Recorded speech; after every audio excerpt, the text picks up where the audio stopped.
Hello everyone, Waxo here, and welcome to the report for the week of February 8th through the 12th. This was a much slower week, as the recent ones have been pretty chock full of major industry news. A few interesting stories did pop up, however, including the revival of a controversial game from more than a decade ago, a dev versus a major tech company, and a surprise hit that seemingly sprung out of nowhere. But without further ado, let's jump into this week's Waxo Report.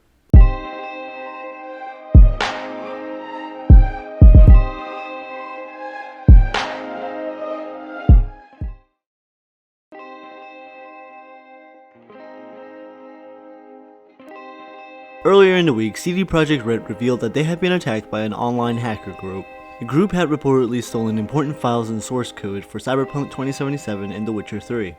The company received a ransom note demanding the developer to come into some agreement with them or have the files and code auctioned off. CD has responded by saying that they won't be giving in to the demands laid out by the hackers and reassured that no information pertaining to customers was included in what was stolen. Things seem to be going from bad to worse for the company, but it's hugely unfortunate that they've fallen victim to such an awful thing. There's been crowds online that have actually been cheering on the hackers due to the Cyberpunk debacle, but a bad game doesn't warrant people's hard work to be stolen and auctioned off. And in more bad news for developers, Andrew Splinks, co-creator to popular adventure side-scroller Terraria, announced that the game's Stadia port was cancelled after Google had suddenly and seemingly unprovokedly locked him out of his Google accounts. After the developer tried to get in contact with Google for help with no avail and tweets about how he hadn't done anything to violate terms of service, he effectively cancelled the Stadia port of the popular game.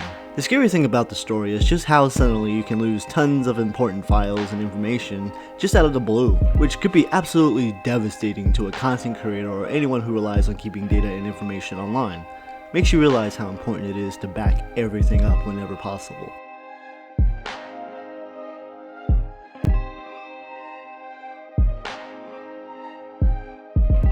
Originally scheduled for 2010 before being dropped by Konami, 6 Days in Fallujah has been revived and will see a release date later this year. The game drew major controversy due to being a first-person shooter based on the real-life Second Battle of Fallujah, which is not only known as the bloodiest battle for American troops during the Iraqi War, but also drew backlash for the United States' alleged use of white phosphorus, a horrible, incendiary chemical weapon against civilians. The now defunct Atomic Games had seemed to be aiming for authenticity and realism, as they not only included digital scans of real-life soldiers that participated in the fighting, but also apparently interviewed hundreds of both soldiers and civilians that witnessed the fighting firsthand. I totally understand why controversy would have surrounded this game. At the time of its would-be release, the United States was still about a year off from the end of the war.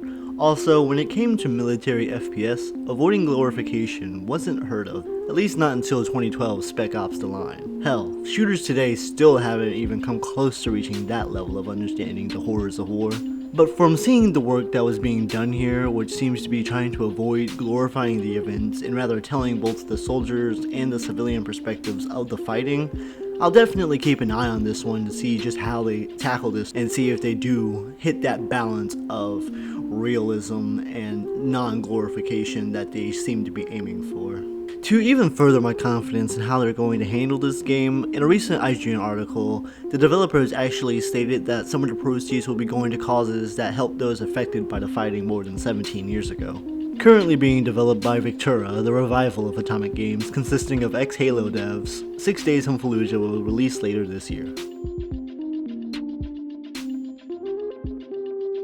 In more EA-related news, as if y'all hadn't had enough after last week's episode was practically dedicated to the publisher, they announced earlier this week that they will soon be evaluating BioWare's progress with the rework on Anthem. The evaluation will be the deciding factor for whether or not they move forward with it or make the developer move on to other projects. BioWare's disappointing attempt at the looter shooter genre has essentially gone dark after a botched post-launch schedule which led to the decision to rework the game's overall experience. Aside from a screenshot from months ago and the announcement that the lead designer on the project was moved to work on Dragon Age 4, no word has really been given on the overhaul. While the only experience I have with Anthem was the beta, which was a buggy mess when I played it, I'm always up to see how far a game can go whenever it's overhauled and hopefully changes for the better.